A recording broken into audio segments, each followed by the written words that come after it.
বর্ষা, বৃষ্টি কিংবা ভালোবাসার কবিতা। মহাদেব সাহা।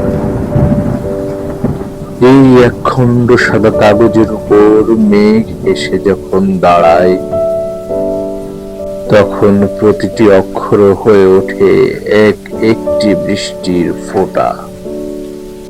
শব্দগুলি বর্ষাকাল, গুড়ি গুড়ি বৃষ্টি, বিন্দু বিন্দু অশ্রুর কবিতা। মেঘ ভাঙতে ভাঙতে দক্ষিণ গোলার্ধ থেকে উত্তর গোলার্ধে যায়। সাদা কাগজের উপর পড়ে থাকে কেবল স্মৃতি, ভালোবাসার গন্ধ।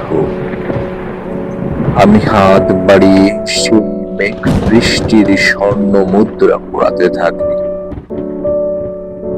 এই সাদা কাগজ মুহূর্তে হয়ে ওঠে মৃত্যু, অথই গীত বিতান।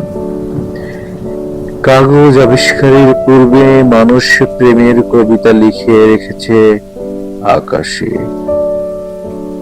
সেই ভালোবাসার কবিতা, এই বৃষ্টি, এই ভরা বর্ষা।